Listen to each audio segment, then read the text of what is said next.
Hello everybody. So we are going to take a look at a game called Fantasy Warlord Mass Combat Rules. And this is by Gary Chalk and Ian Bailey. Now, if any of you grew up in the era of Games Workshop, when Warhammer was coming about, you probably are familiar with this. This is copyright 1990. So that kind of would have been right during the era of Games Workshop. I want to say maybe 3rd edition of Warhammer. And I think Ian Bailey actually did wind up working for Games Workshop either before or after he did this. But these rules were pretty well known when I was growing up. I'm not going to say they were well played, but they were pretty well known. And my roots in miniature gaming actually start with war games. So I actually was playing and collecting games from Avalon Hill and SPI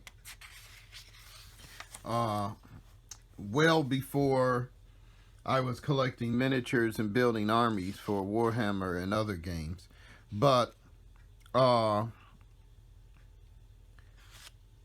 the reason I say that is because if you look at this game, Fantasy Warlord, and it's funny because it says Fantasy Warlord Book 1. I don't know if there ever was a Book 2, not that I'm aware of. But if you just look at this table of contents, okay, this game was built with the wargamer in mind. All right, this is not your casual 9-year-old, let's play a war game. Okay, because you have rules here on everything from visibility, arc of fire, flank and rear attacks, morale test triggers, magic, rune stones, hills, steep hills, linear objects, ranks and files, close and open order, hedgehog, and so forth. So this is actually more comprehensive than even the Warhammer fantasy game was, which obviously got simplified down into Age of Sigmar. But the reason I say that is because this was actually done as a true miniature fantasy war game. So it was designed for you to take your fantasy miniatures and play massive battles and war games with them. Now, if the name Gary Chalk and the art looks familiar to you, because that is one thing that I love about the book, which is one of the reasons I still have it, is because Gary Chalk was a contributor to Lone Wolf. Him and Joe Deaver were the creators of the Lone Wolf game books. And Gary Chalk principally did the artwork for Lone Wolf. And his style, he uses the exact same style in Warlord that he uses in Lone Wolf. So I'm just going to show you a few of the pictures from this Lone Wolf book, and then when we go through the Warlord book, you will be able to see his style. Now, Gary Chalk to me is a real legitimate, genuine wargamer, miniature wargamer at least. Even after Lone Wolf, recently he did I think he did a Lone Wolf, a Magnum war game with counters and some of his art. And I actually have that. It's not easy to find, but I did actually get a copy of that. So, and of course, I grew up with Lone Wolf, the Lone Wolf books, because the one thing I used to like about the Lone Wolf books was you could get these books and go through these games whether you actually could afford to buy a game or not. So, I mean, you could go to the library or whatever and buy a book like this for $3, $2.95. $3. I mean, you could just spend a night, a week, or whatever playing these. And I mean, Lord, I used to want to have the maps, because that was one of the things when I did Journey to the Overland was I wanted to capture that feel of Lone Wolf. But what I didn't like about Lone Wolf was there was kind of no map to show your progress or journey. I think in a few of them he might have put maps saying you're here, but I mean there was really no way to get those maps out and follow where you were at or what you were doing. But these were great books.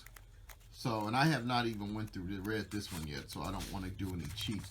I just want to give you a feel for his art style. So when you go through Fantasy Warlord, you will notice, you know, kind of the same art style from Gary Chalk and Ian Bailey. Now, the one thing about this game, Fantasy Warlord, which I think was why it kind of never became more popular, is, well, I'll say the two things. Most of the rules rely on percentile dice.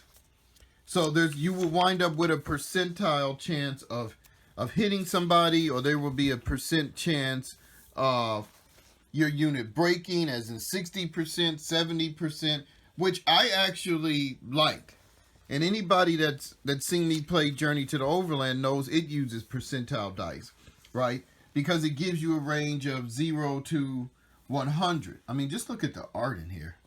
I mean, you just don't see art like this anymore, right? This is just not what you see, especially not at Games Workshop. I mean, there's just, you know, they glorify all the devils and the demons in their books. What I used to love about these books was it glorified the game world itself, the people and the weird characters, you know, the old wizards, the locations. That was what they glorified in their art. I mean, look at this, a fight scene. You know, no celestial planes, no gods flying around on orcs or trolls or boars.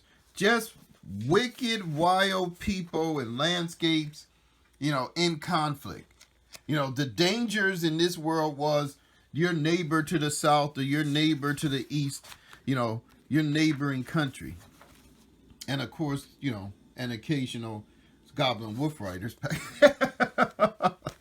But see, for example, here you see this. I think this weapon is called Bloodlust, and it says 50 to 56%. The owner of this weapon or crystal must roll in phase 1 of each game turn to see if he is seized by Bloodlust. So this basically is a table where you can get bane qualities for certain weapons or dark weapons that you possess. So depending on what you roll, this is what the result will be for your weapon. So that is very cool. You don't see that anymore. You have magic and armor artifacts, equilibrium magic. This is more art. Now here's an example of the tables that I was talking about. So you see high elves, you have infantry morale, cavalry morale, sea morale, and then you see all these numbers.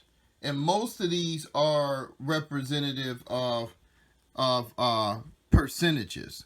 But this is actually showing you the basic cost of one figure. So that's not what I just said. But we will get to some of those tables. Now, there is a lot of modifiers in this game as far as for attacks, weapons, terrain. Now, the basic unit in the game, I want to say, is it the brigade? Because this is a rank and flank game. As you can see there, you rank your units up, you know, and then you move them around in ranks. This is here, racial restrictions on leadership. There's a chart for that. There's things talking about unit integrity, ranks and files, close and open order. So again, as I was indicating, this is not a, this is not a casual war game. This isn't something you are going to be able to pick up in an afternoon and, just play with, with some guy you just met that morning. This tells you about circle formations, so you actually can get out of the ranks and get into type of skirmish or loose orders, monsters and disorders. This section is into battle. It talks about your deployment for the battle, your scouting for the battle, the game turn, compulsory moves.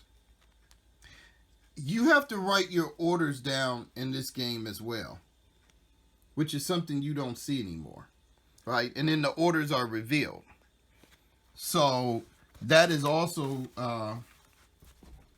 kind of an advanced way of playing, right? And the reason I used to like that in games that did it was you couldn't simply look at what your opponent was doing on the battlefield and then immediately change what you were supposed to be doing.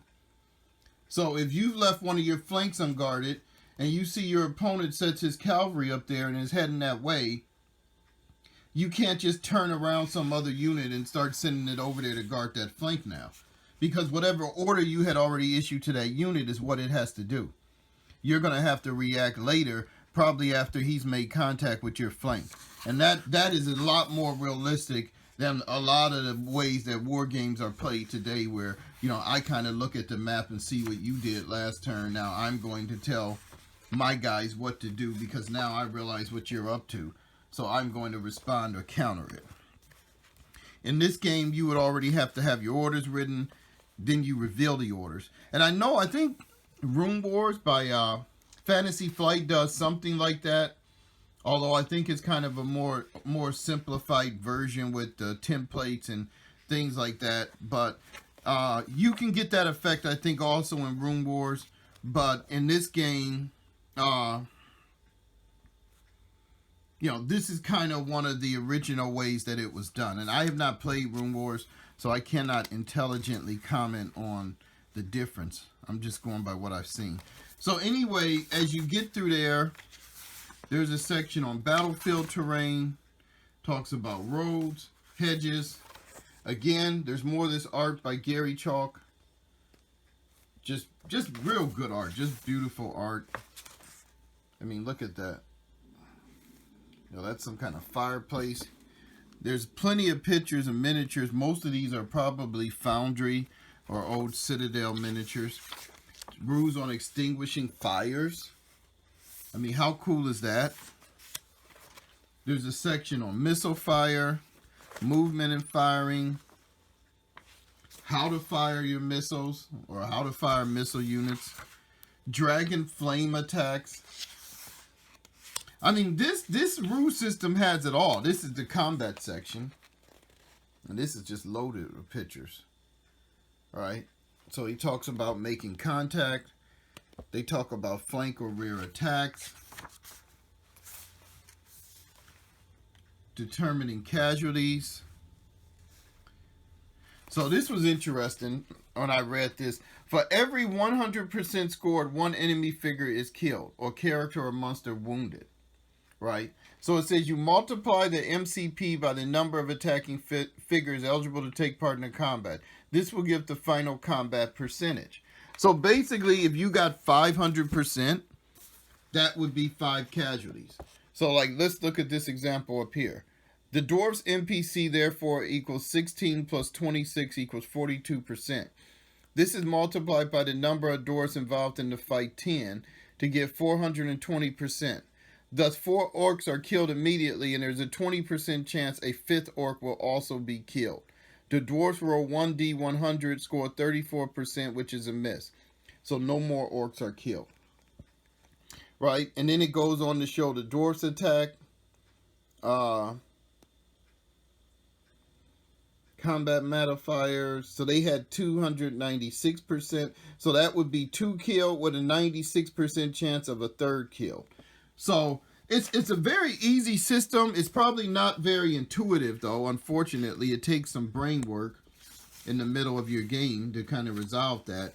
But the nice thing about it is you really don't know how much damage you are going to do in an attack or not. You can get an idea, but you're not guaranteed. You could do a little more or a little less.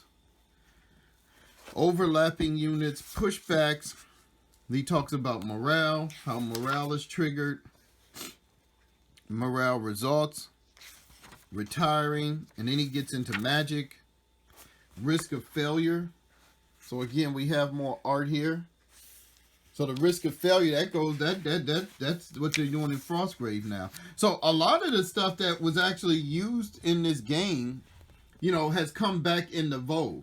I'm not going to say this game pioneered it, but this game kind of shows you back in the day that they did use or take things like that into consideration. You know, back when, you know, you would make a war game or a miniature game and the object was to make it comprehensive and all-encompassing, or at least encompassing most situations, as opposed to the object of it being to appeal to as many potential consumers in the market, including children, right? Which you don't see here, right? This is designed to be a comprehensive, thorough miniature war game that you can play a lot of different types of games and scenarios with. Summon skeletons, tornado, divine magic, divine spells. So you go through here, and these are all your different magics, summoning archangels, archdemons. You can see there, seraphs and imps. Tactical hints and terrain generation. Cavalry, arcane magic. So this is book 2, because I was wondering what was the book 2. I had never heard of it. The World of Vortimax. So this is a world book that's included with the game. It says they have a map of Vortimax, the lost states, dragons, dwarves, elves, goblins. You got profile sheets and play aids.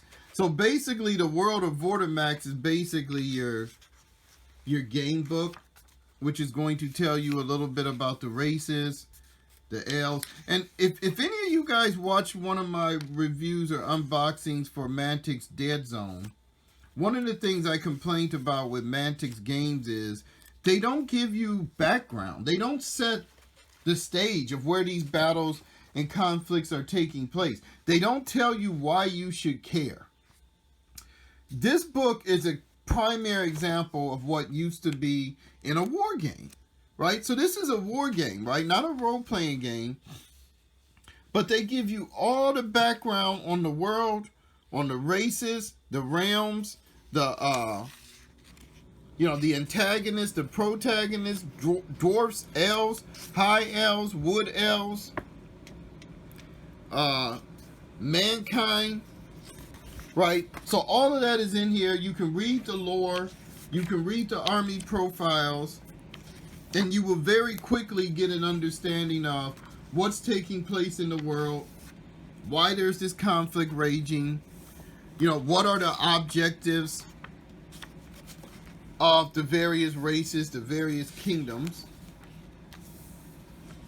the origin of man, the chronicles of creation, Arvenshine. So a lot of different races. I mean, you could just come up with ideals to game and play in this world for a real long time, right? And the rule book is so comprehensive, it actually allows you to just about play out any of these conflicts or scenarios. And this is all just the world book, okay? Look at that. The Dark Realm of Arnlog. Look at that, the king on his throne. That's Gary Chalk at his best, right? And then it concludes with these profiles. So if you want to do a dwarf army, this is a profile to get you started. It tells you who the dwarfs are. Their hated foes, orcs, goblins, orcs, and trolls. Their troop types. Their normal, kind of their results. Order and reaction tests. But basically it gives you a very quick summary of the things you need to know for dwarves. You have the high elf troop type. Hated foes are orcs and hobgoblins. Eastern goblin troop types.